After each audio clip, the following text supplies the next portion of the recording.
Good evening, everyone. My name is Angie Brenner. I'm the City Librarian for Mill Valley and happy to welcome you to After Hours tonight.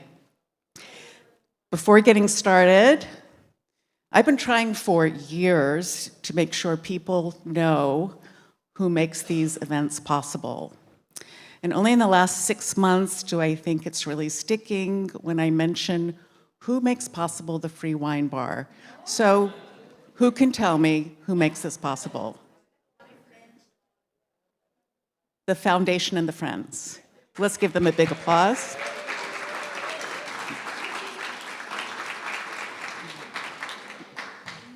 So I don't know much about artificial intelligence, but I have dipped my toe in it a couple times to see if it could write a good introduction for me. And I tried it once at A Naked Truth. Was there anyone here for that one? Yeah. To see if chat could really know Josh Healy, our MC. And chat really didn't know Josh, so I won that contest. And then I tried it at a second Naked Truth, and I said, I'm out of time.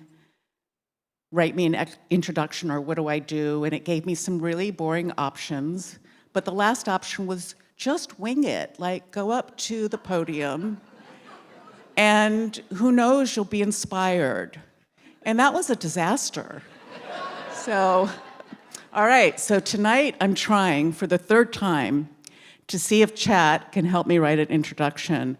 And we're gonna play a little game called Jack versus Chat. Are you ready? Because I'm counting on you to rise to the challenge. And I'm gonna test you to see if you can figure out how intelligent artificial intelligence is, or if humans really are more intelligent. Okay, so I asked chat, please write an introduction for introducing Jack Brewster at the Mill Valley Public Library, and please include his connection to libraries, we all want to know that, right? Why he wants to speak here, also important, and what motivated him to pursue his research. So you ready? Okay. First question, what is his connection to libraries? Option number 1, I have a deep connection to libraries, both as a frequent visitor and as a scholar who recognizes the importance of these spaces in fostering knowledge, collaboration, and intellectual curiosity. My love for libraries was ignited during my formative years when I discovered how libraries provide not only books, but also a sanctuary for learning and growth. What do you think so far? Think that's the correct answer? Option number 2, I grew up frequently visiting libraries, and they have always been a vital part of my life. My father, a journalist, often speaks at libraries about his books, and I have fond memories of accompanying him. Libraries are where I developed a love of reading and a respect for the power of information. Sound like a good answer? All right, so now you have to choose. Option number 1 or option number 2. You ready? I'm gonna ask. Okay. Who thinks it's option number 1? Raise your hand. Which is number 1?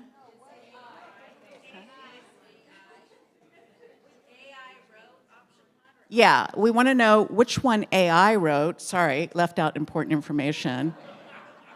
And which one Jack wrote. That's why it's called Jack versus Chat. Okay, so did Jack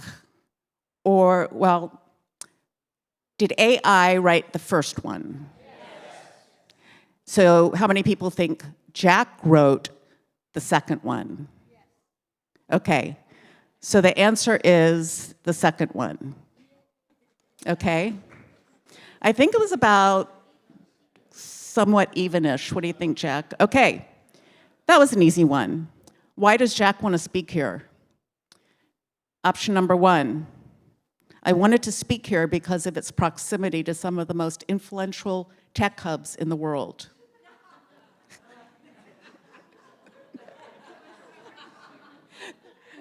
Okay. Being near Silicon Valley, a center of innovation that shapes how we consume information daily, makes this location particularly significant for my talk.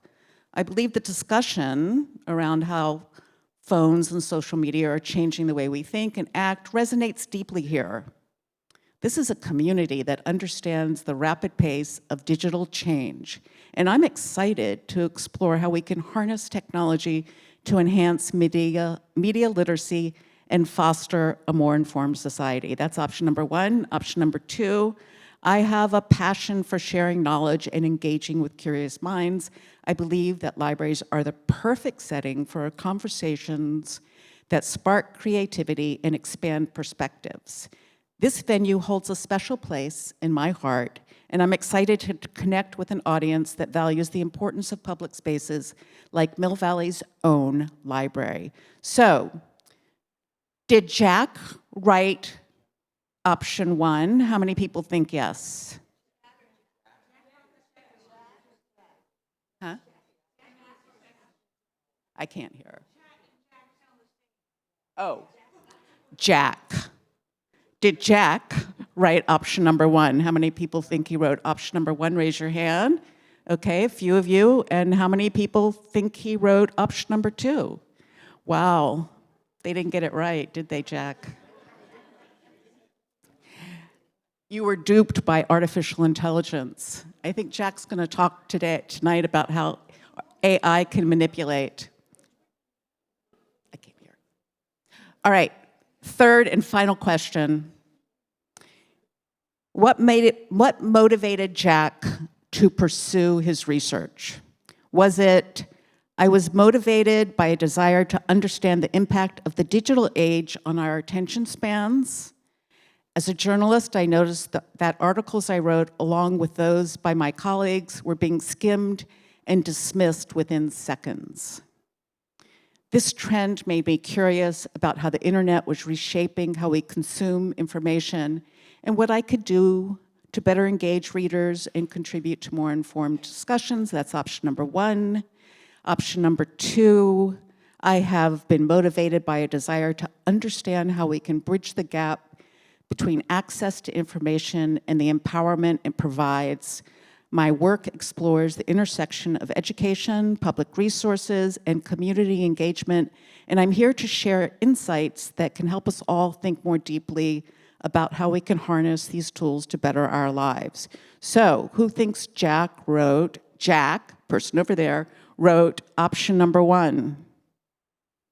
And who thinks Jack wrote option number two?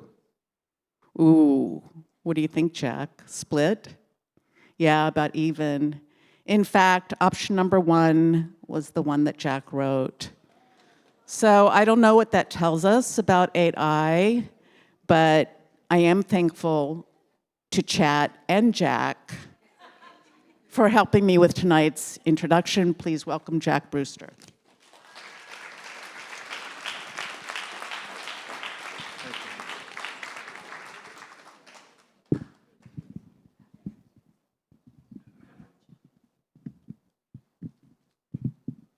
All right, well, first off, I'm a little concerned that my writing is obviously not that much better than ChatGPT, so thank you for all demoralizing me before I even start this talk. Good evening, everyone. I want to start by saying how excited I am to be here to discuss something that connects us all, communication.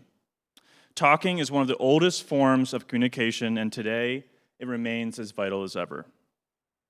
I'm Jack Brewster, CEO of Newsreel, an app looking to help distracted and overwhelmed readers engage with the news. I'll speak about this more later in this talk. I've spent the last 10 years researching the way that phones are changing the way that we read, think, and interact with one another, especially when it comes to news. Tonight, we'll dive into the profound ways in which phones and social media aren't just shaping our politics and news consumption, but are fundamentally rewiring the very fabric of our thoughts and interactions. Over the next 45 minutes or so, I'll peel back the layers to reveal why TikTok, misinformation, Elon Musk, Mark Zuckerberg, and the usual suspects are mere symptoms, distractions even, from the deeper forces at play. Forces that are making our news, our politics, and even our very sense of self feel so disheartened, overwhelmed, and hopeless while threatening democracies across the globe. You see, the true culprits lie within the very architecture of our digital world, the market incentives and technological designs that govern our online experiences every day. In this environment, the relentless competition for our attention, the manipulation of what we see, and the overwhelming flood of content have combined to create what I call not an information revolution, but a great information devolution. Remember back in the 1990s when we envisioned the internet as a great haven, a place that would democratize information, connect us all, and make us smarter? A world where knowledge was at our fingertips and everyone had a voice and the truth would always rise to the top. Also, I just want to just pause for a second, just note that I was 4 years old during the 1990s, so I don't remember it, but I hope some of you will. Instead, rather than evolving into a more informed and enlightened society, we're actually devolving, slipping back into a state of confusion, division, and cognitive overload. The paradox here is that while we have more data, more headlines, and more opinions than ever before, we're becoming less capable of discerning truth from noise, less engaged in meaningful dialogue, and less confident in our understanding of the world around us. TikTok trends, Mark Zuckerberg, misinformation, these are just symptoms of a larger systemic issue. The real problem is the devolution itself. A world where the sheer volume of information fragments our attention, polarizes our communities, and erodes our ability to think critically. Everyone knows our digital world has flaws. That is not news. But I'm not here to argue that the internet is inherently bad. In fact, the internet has made high-quality knowledge accessible to billions and helped foster democratic movements. Instead, I'm here to focus on a critical issue: the flawed pipelines we use to get our information. Specifically, how our phones and apps are designed to keep us in a loop of confusion and distraction. It's time to challenge the systems profiting from our disarray and build healthier online environments where meaningful news and dialogue can thrive.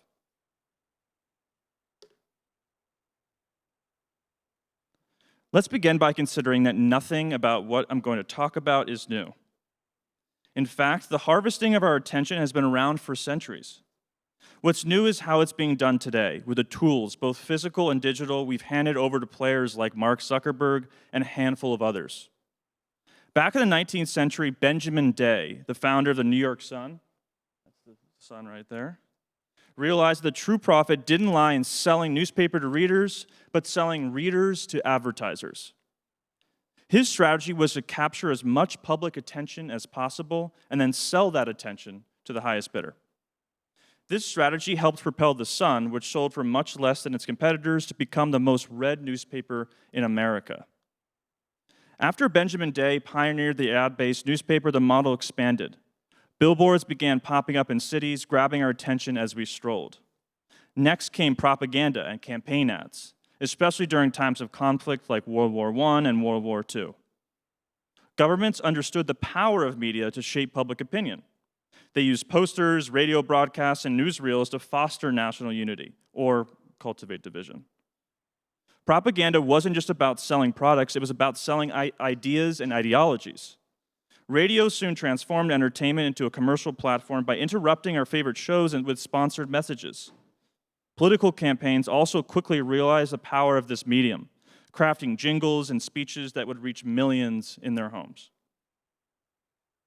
Then television took it further, perfecting the model of capturing and holding our attention, drawing us in with primetime shows while bombarding us with a constant barrage of ads and campaign messages. It wasn't just entertainment. It became the battlefield for political campaigns, with candidates buying airtime for ads that were carefully crafted to sway public opinion. The introduction of cable television expanded the number of available channels and niche programming, offering advertisers more specific audiences to target. This segmentation allowed for even more precise targeting of ads and political messages, making it easier for brands and politicians to reach the exact demographic they wanted. I promise all this history will end soon. Please don't fall asleep yet. By the time personal computers and the early internet arrived in the 1980s and 1990s, banner ads, pop-ups, and email marketing had begun to take hold, transitioning from mass media to a more interactive and personalized online environment. The rise of search engines like Google in the late 1990s introduced pay-per-click advertising models, charging companies for the number of users who clicked on their ads, a precursor to the algorithm-driven content of today's social media platforms. Concerns were raised about privacy, consumer manipulation, and the monopolistic tendencies of these media giants. Governments responded with varying degrees of regulation.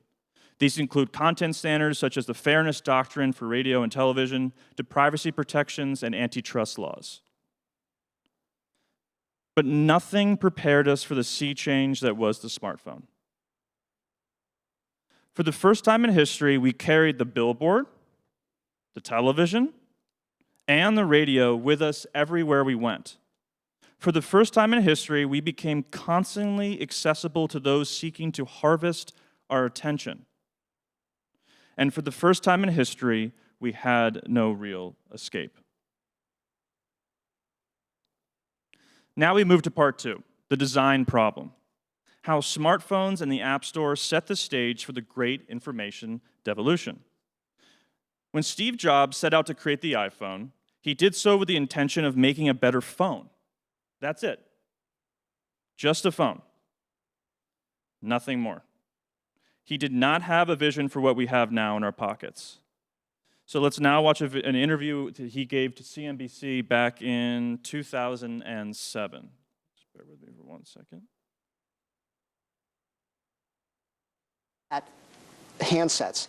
This is probably not only the most vibrant technology sector there is out in the globe, this is also one of the most competitive. Why in the world would Apple Computer want to jump into the handset market with so much competition and already so many players?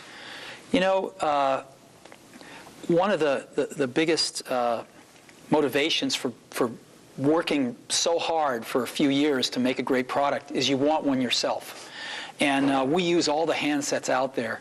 And boy, is it frustrating. It's really frustrating. It's a category that needs to be reinvented, needs to be made more, not only more powerful, but much easier to use. And so we thought we could contribute something. And we don't mind the fact that there's other good companies making products out there. The fact is that there's a billion handsets that were sold in 2006. And so if we just got 1% market share, that's 10 million units.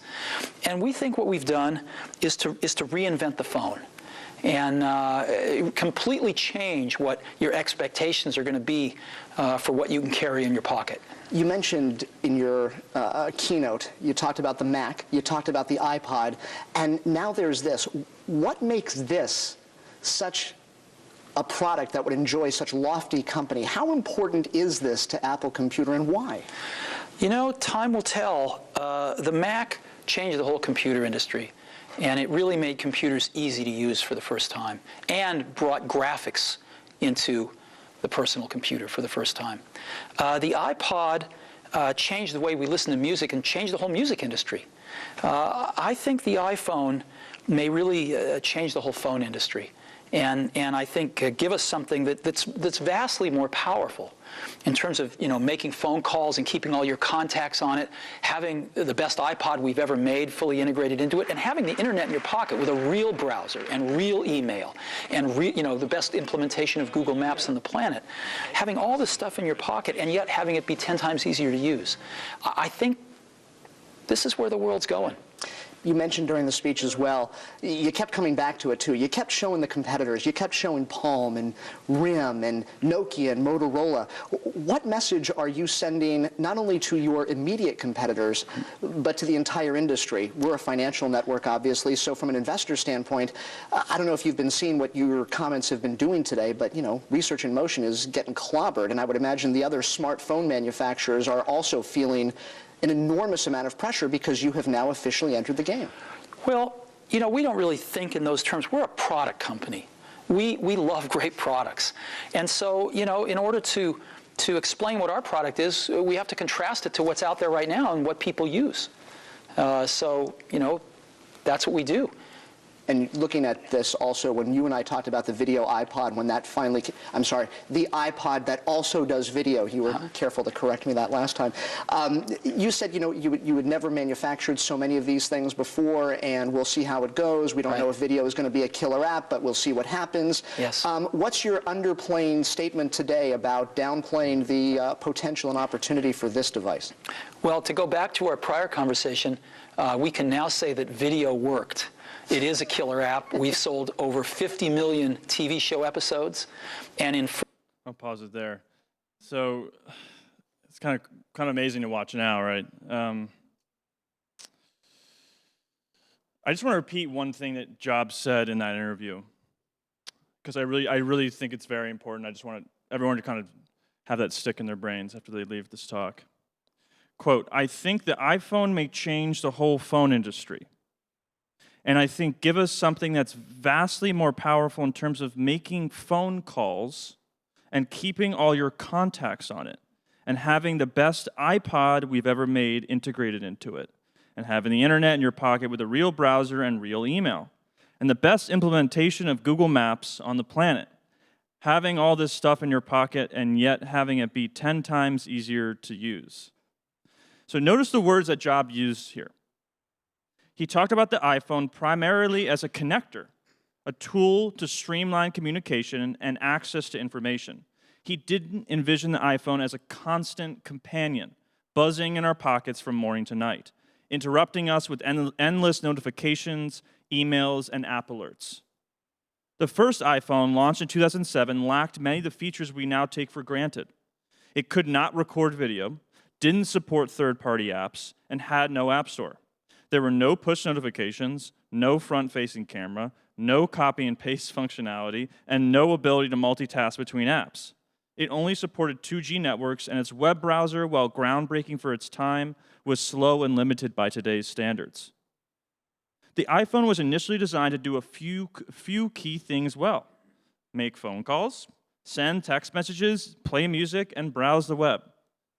Jobs envisioned it as a versatile, user-friendly tool that combined essential functions into one compact device, a Swiss Army knife for the digital age. Jobs may have intended to create just a better phone, but like so many other inventions, he couldn't control the consequences of his creation. With the launch of the App Store in 2008, a new paradigm emerged. Suddenly, the iPhone wasn't just a communication device or a digital Swiss Army knife. It became a platform, a gateway to countless other tools and services, each designed to capture our attention and keep us engaged. The App Store marked a critical turning point. By opening the door to third-party developers, it transformed the iPhone from a device focused on a few core functions into an entire ecosystem of apps. These apps, from Facebook and Twitter to Instagram and TikTok, didn't just introduce new features to the iPhone, they became the new gatekeepers, taking over many of the roles that newspapers once played in our daily lives. If the iPhone was the new printing press, then social media platforms were the new editors. In Silicon Valley, they talk about UX and UI, which stand for user experience and user interface, as the core of app development. But from our perspective, these apps act like newspaper editors. They decide what we see, when we see it, and how often we're exposed to it. So with that in mind, let's take a closer look at the decisions these digital editors have made, decisions that shape not just our online experience, but how we understand the world around us. Since 2009, there have been several major advancements that transform the way we interact with these platforms. One of the most influential changes was the introduction of the like button on Facebook. It may seem trivial, but the like button fundamentally altered how we interact online. It turned passive reading into active engagement and set the stage for the algorithm-driven world we live in today. The like button and similar engagement tools help create a feedback loop that constantly reinforces behavior. When you like a post, the platform learns more about your preferences, maximizing your time on the app by fine-tuning the content that you see. This constant feedback loop is designed to keep you coming back, creating a sense of urgency and a compulsive need to check your feeds. But it didn't stop there. The introduction of what internet techies call the infinite scroll removed the natural stopping points in our reading and browsing habits, making it easy to lose track of time while scrolling endlessly.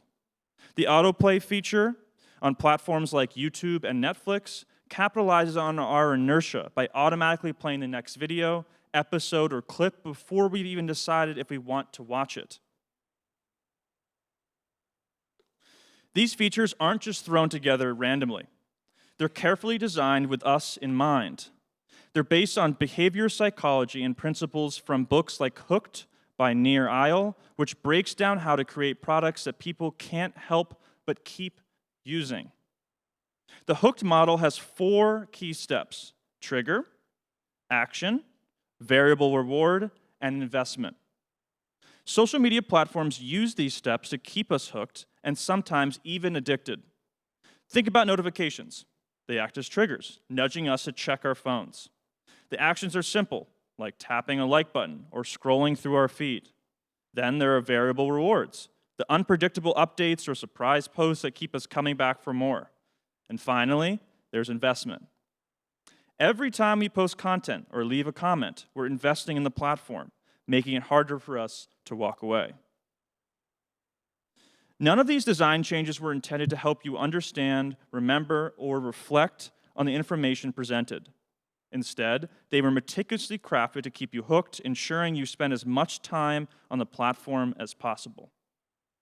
People love to accuse the news media of bias. It is the first thing people say when they find out that I'm a journalist. The media is biased. But what I want to tell them is this: the most powerful bias shaping their understanding of the world isn't partisan bias at all. It's the design bias toward keeping them hooked, keeping them scrolling, keeping them coming back for more. Let's put this in perspective. As of 2024, the average person worldwide spends about 143 minutes per day on social media. That's nearly 2.5 hours of scrolling, swiping, liking, and sharing. If you guys want to look this up yourselves, there is an app on your phone that measures this, but I'm not going to ask you all to do that. When you look at overall online time, it gets even more staggering. Recent studies show we spend around 7 hours online every day, nearly half of our waking hours. Okay, now let's talk about what smartphones and social media are doing to our brains. First, let's consider information overload. In 2010, Nicholas Carr, a journalist, authored the Pulitzer Prize-winning book, The Shallows. The book argued that the internet is chipping away at our ability to concentrate and think deeply. At first glance, this idea seems obvious. We all know what it feels like to be distracted, to juggle multiple digital demands at once. But Carr was one of the first to articulate just how profoundly digital technology affects us. He argued that the internet is rewiring our brains, not in a sci-fi, Matrix-style way, but in a very real, everyday sense. Our brains are incredibly malleable, constantly reshaped by the tools we use and the habits we form. Some scientists have pushed back against Carr's thesis, arguing that there isn't enough evidence to prove the internet is physically rewiring our brains. Fair enough. But the point remains, whether or not it's literally changing our brain structure, digital devices are undeniably reshaping the way we think, process information, and relate to one another. And that brings us to the first change: attention fragmentation. Our brains evolved to focus deeply on one thing at a time, but they're also highly responsive to new stimuli. In a natural environment, that's a survival skill. But in the digital world, it's a recipe for perpetual distraction. The phone, and especially social media, bombards us with a never-ending stream of pings, notifications, and updates. This environment trains us to live in a state of perpetual partial attention, where we're constantly switching between tasks and rarely fully engaged in any single activity. Notice I looked up there just to check that you guys were all watching. In fact, the average US smartphone user receives over 46 notifications daily, while a 2023 University of Michigan study found that teens get more than 200 notifications each day. This constant switching isn't just a nuisance, it's costly. Studies have shown that every time we shift our focus, it takes a toll on our cognitive resources. It takes time for the brain to refocus after an interruption, and frequent task switching makes us less efficient and more prone to errors. Over time, this habit reduces our capacity for sustained attention, making it harder to engage in deep thinking or focus on complex tasks. This fragmentation of our attention leads directly to the second change, shallow processing. With an endless stream of content vying for our attention, we become skimmers rather than readers, glancers rather than thinkers. We consume information in bite-sized chunks and move quickly from one piece of content to the next, rarely stopping to engage deeply or reflect on what we're absorbing. This shift has significant consequences for how we learn and remember information.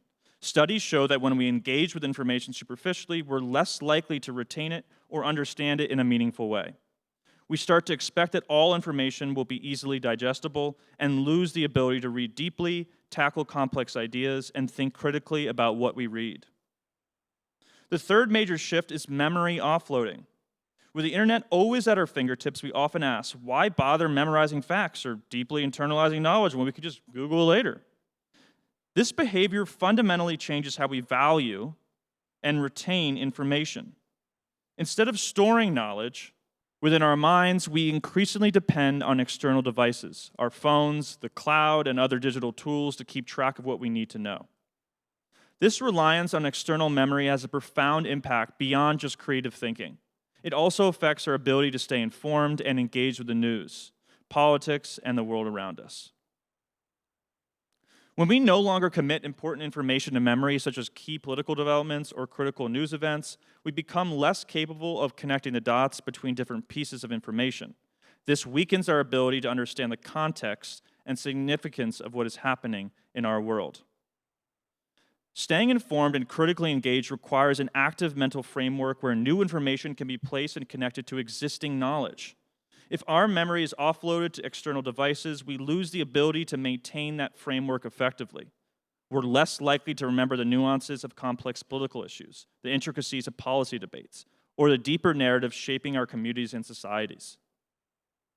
This lack of internalized knowledge makes it harder to critically evaluate new information, recognize patterns or biases, and understand the broader implications of what we read or hear. It is no wonder, then, that misinformation peddlers and hyper-partisan commentators dominate our infosphere today. We have created an environment perfect for them to thrive. Social media platforms prioritize engagement above all else, amplifying sensational and divisive content because it drives clicks, shares, and ad revenue. Meanwhile, we've grown more susceptible to manipulation. Our diminished ability to absorb and critically assess information makes us vulnerable to those who exploit these weaknesses.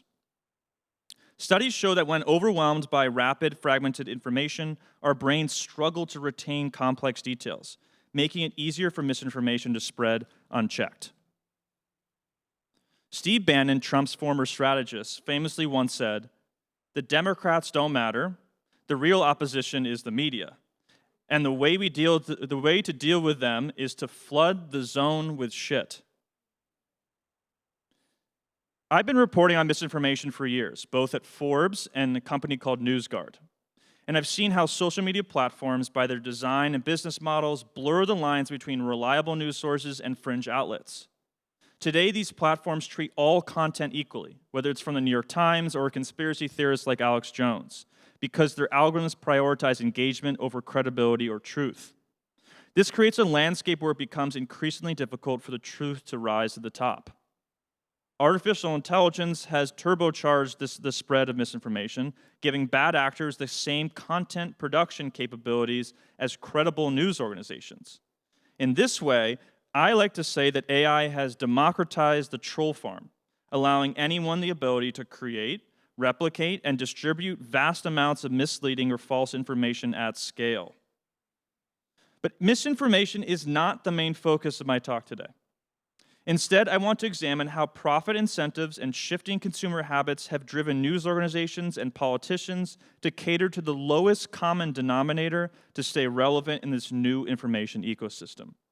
This push for relevancy has spawned a decades-long race to the bottom, where news outlets and political figures compete not only with each other, but also with memes, animal videos, and other viral content for our attention.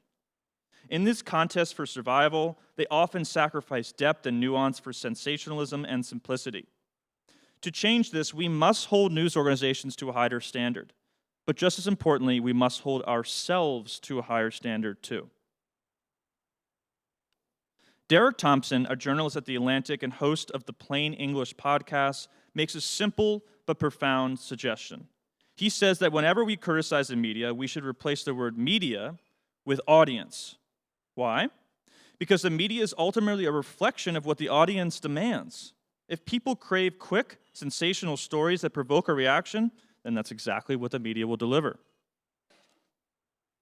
So it's no wonder then that as our ability to concentrate dwindles, the news itself is becoming more fragmented and surface level. News organizations driven by the need for clicks, likes, and shares increasingly produce content designed to grab our attention quickly and hold it for just a few moments. It's also no surprise that the news is becoming more negative. Jay Van Bavel, a professor of psychology and neuroscience at NYU, refers to this as the devil's playbook of online engagement. His research shows that negative stories are more likely to capture attention, be shared, and spread quickly. News articles with negative words are clicked on more often and shared more widely. This negativity bias doesn't just originate from journalists or editors. It comes from us, the audience.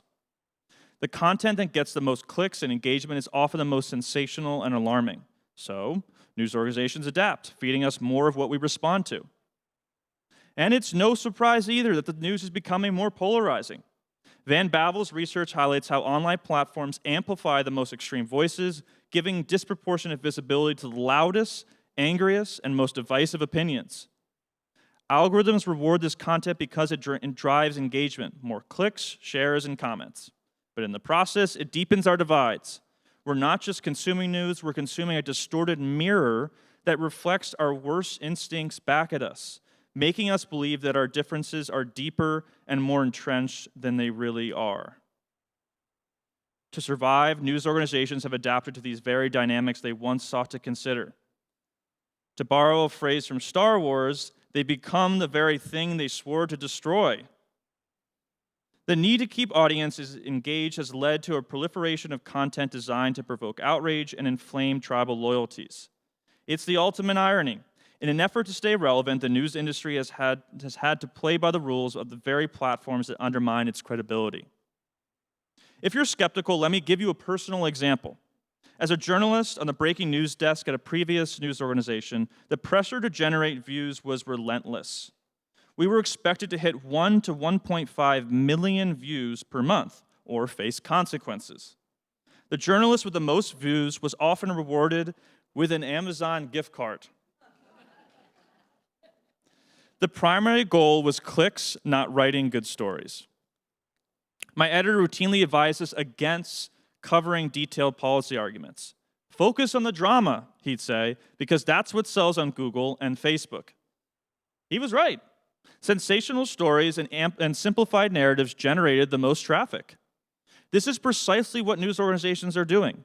Driven by the need for clicks, likes, and shares, they're producing content designed to grab attention quickly and hold it for just a few moments. The result?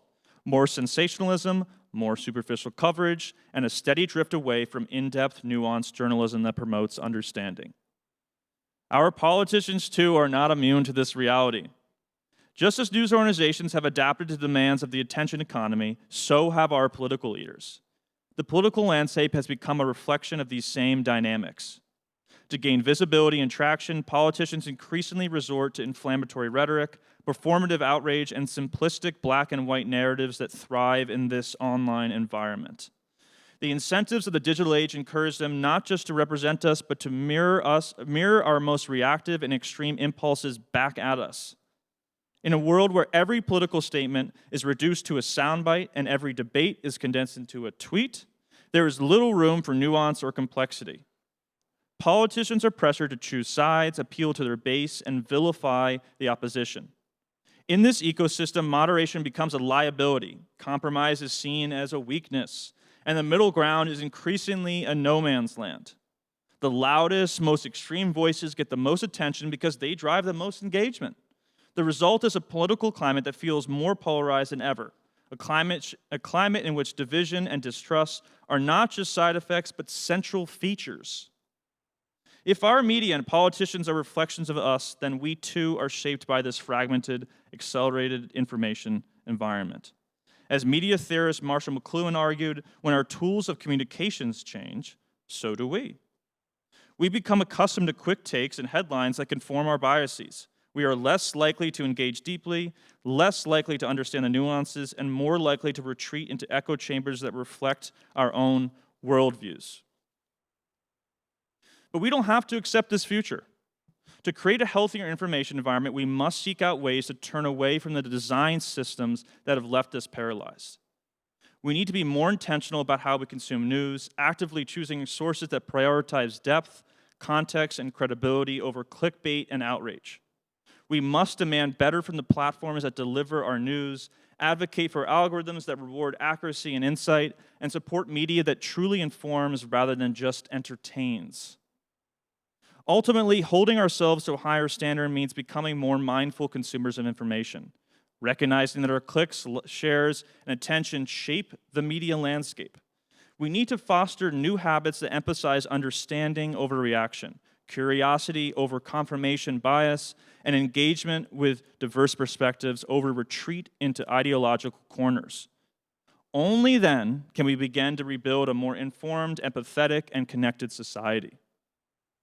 As a philosopher and educator John Dewey once warned, democracy will be a farce unless individuals are trained to think for themselves, to judge independently, to be critical, to be able to detect subtle propaganda and the motives which inspire it. Dewey understood that a healthy democracy relies not just on the structures of government, but on the critical capacities of its citizens. So let us commit to this higher standard, to training ourselves to think critically and independently, to recognizing the forces that seek to manipulate our understanding, and to resisting the easy lure of sensationalism and division. Only then can we create an information environment and a democracy that truly reflects our best selves. All right, now that I've completely depressed you, I'm going to try and offer you all some hope. We've laid out the problem. Our digital landscape has turned into a cesspool of clickbait, outrage, and emotional manipulation. It's screwing with our brains, polarizing our politics, and diluting our understanding of the world. Our phones are slowly morphing us into a monster of our own making. So what do? I'm now going to outline a range of solutions, some creative, some more straightforward, to help fix our digital spaces and make them healthier. Let me start by saying that as a journalist, I'm not presenting these as definitive answers, but rather as a range of possibilities to consider. First, let's consider redesigning social media for healthier interaction. We might think about ways to make social media a space that prioritizes meaningful content over mindless engagement. Right now, platforms like Facebook, Instagram, and TikTok amplify whatever drives the most clicks and shares regardless of its quality. So, one option might be to think about algorithmic transparency, where we could gain a clearer understanding of how content is promoted and even have a say in what gets prioritized on our own feeds. There could also be other adjustments, like introducing what I call digital speed bumps, prompts or pauses before sharing or commenting, encouraging us to take a moment and consider what we're about to post. This simple change could reduce impulsive reaction and slow the spread of misinformation. Or we could explore community moderation models like those on Reddit, where the community votes on what content rises to the top, focusing on quality over virality.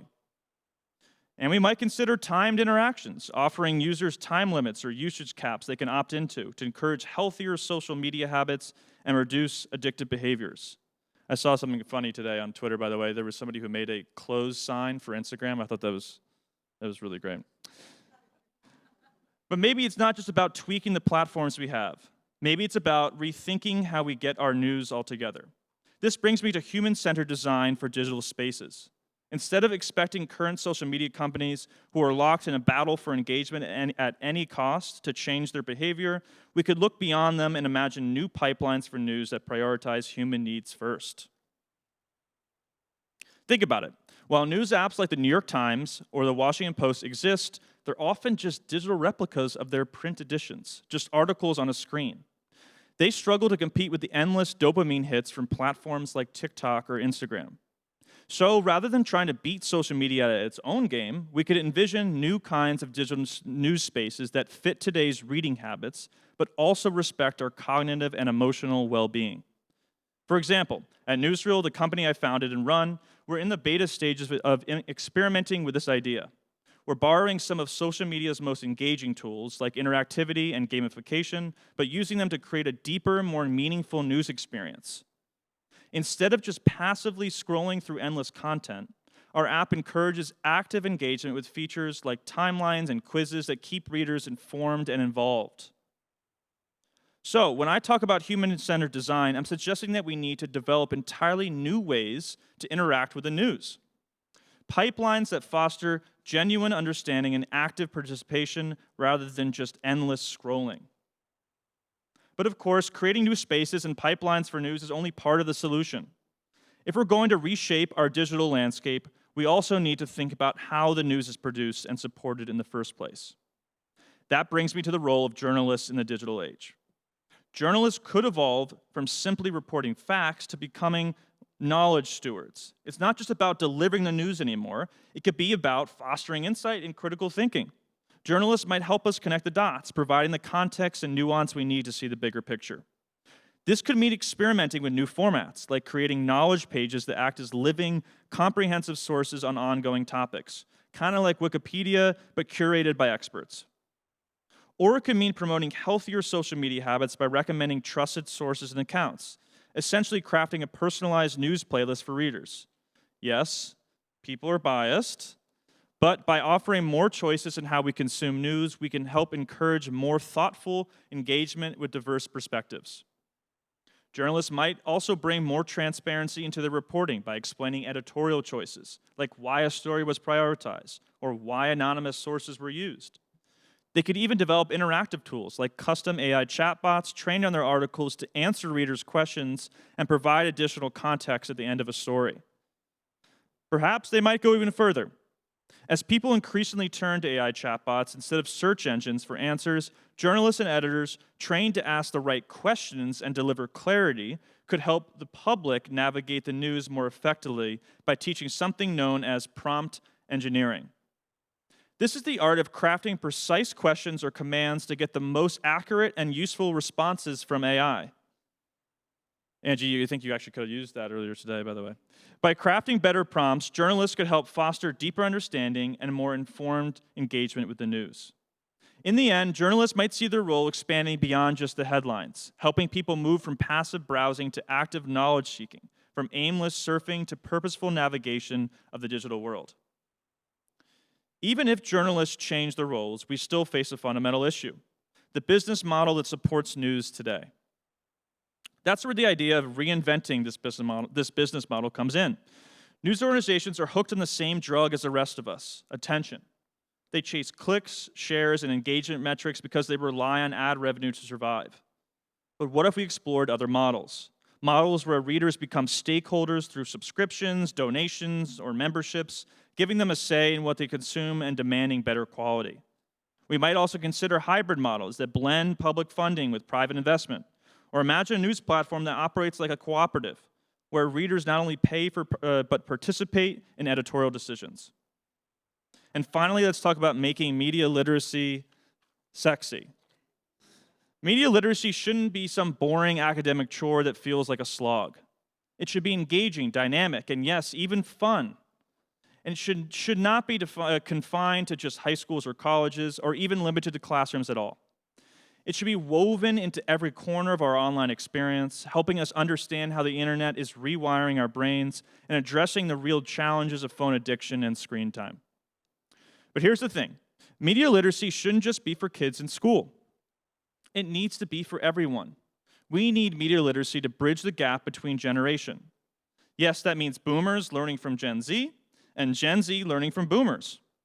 Imagine a world where educators and influencers who are fluent in TikTok and Instagram are teaching critical thinking skills in a way that actually connects with how we live our digital lives. We need to turn media literacy into something people are excited about, something that feels fresh, relevant, and dare I say, a bit irresistible. Take this, for example. Teachers should be talking about the real sources of misinformation on platforms like X, TikTok, and Instagram. Who here knows how the immigrants eating dogs claim that Trump referenced during Tuesday's debate started? It began as a baseless rumor in a local private Facebook group, which was then picked up and amplified by an anonymous account on X known as End Wokeness.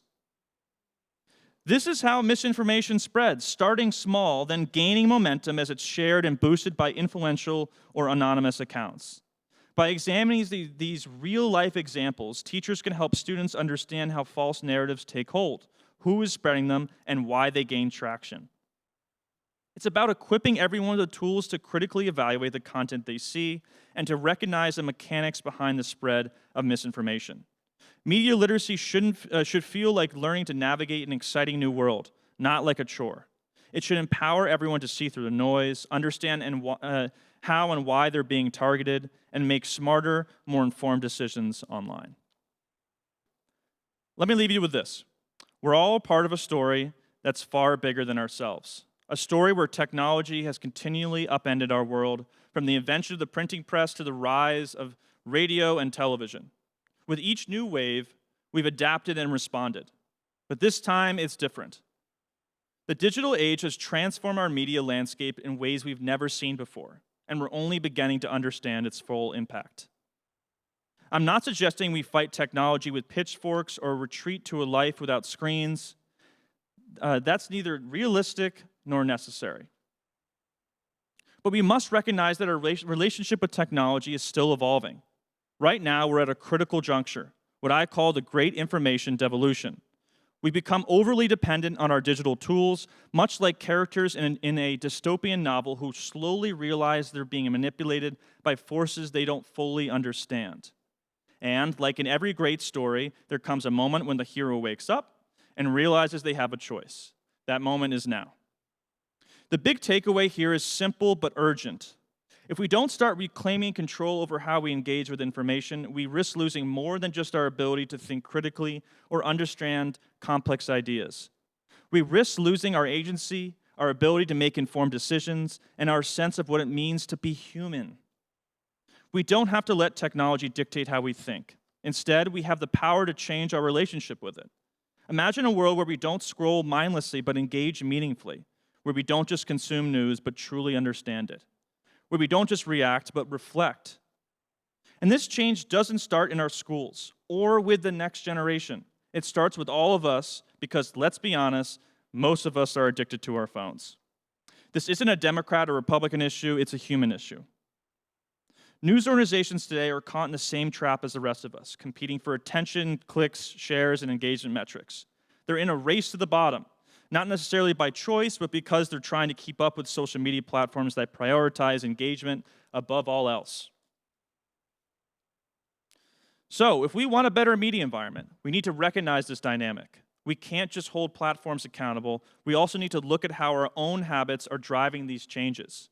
We need to advocate for more depth, more substance, more meaningful engagement. And yes, that might mean being willing to pay for the kind of news that truly informs us, challenges us, and helps us understand the world in a deeper way. Cicero once said that the purpose of education is to free the student from the tyranny of the present. This isn't just a call for better schools or curricula. It's a call to all of us to seek out information that challenges our assumptions, broadens our perspectives, and connects us to something beyond the noise of the moment. If we want to shape a media landscape that serves us all, we must take responsibility for how we consume and engage with information.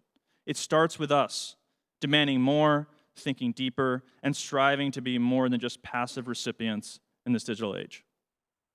Thank you.